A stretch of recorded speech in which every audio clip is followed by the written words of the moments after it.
All right, let's dive in. Today, we're going to follow the entire life of a work contract in Honduras from start to finish. And you'll see how one can be created without you ever signing a single piece of paper, and how it can end with this ticking clock that starts the second you're out the door. So let me ask you a quick question. Right now, do you think you have a work contract? I mean, if you never signed anything official, you're probably shaking your head no, right? Well, here's the thing. In Honduras, the law would almost certainly say, yep, you do. Yeah, you heard that right. See, in the eyes of Honduran law, a piece of paper isn't what matters most. If you're doing these three simple things, boom, you have a contract.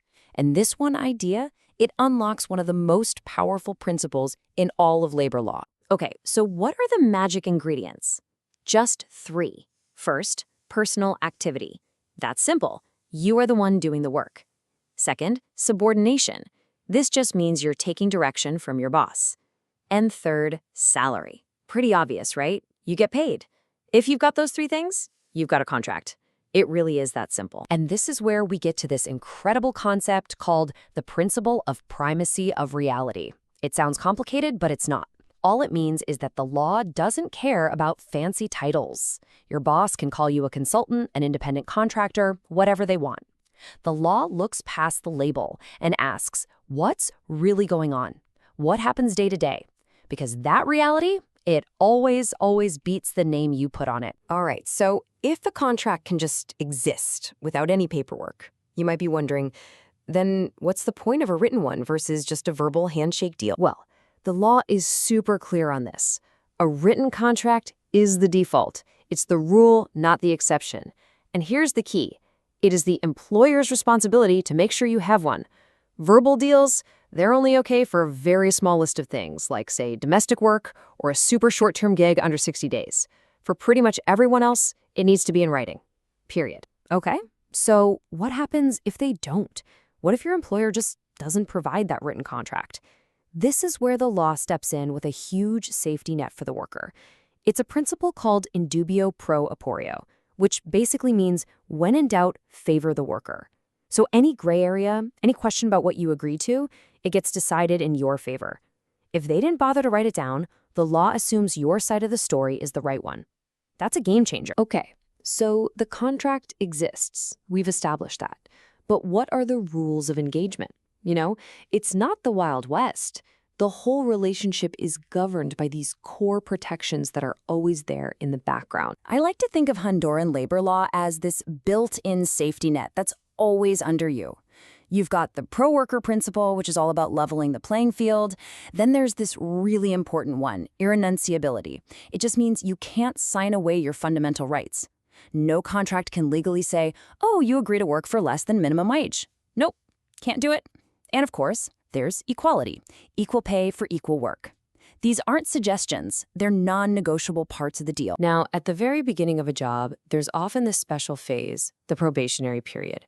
You can think of it like a 60-day test drive for both you and the company.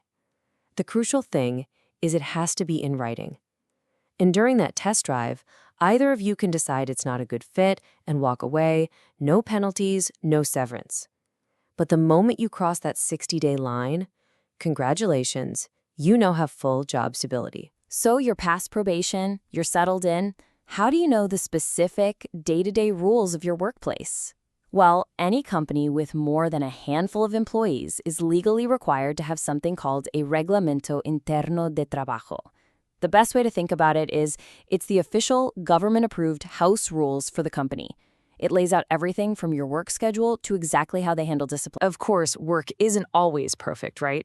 So let's talk about those critical moments, the crossroads where things might go wrong and the contract itself is on the line. And trust me, knowing the proper procedure here is everything. And this right here, this might be one of the single most important rights you have as an employee in Honduras.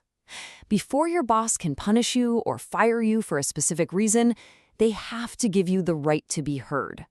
This isn't just a nice thing to do. It's a mandatory legal step.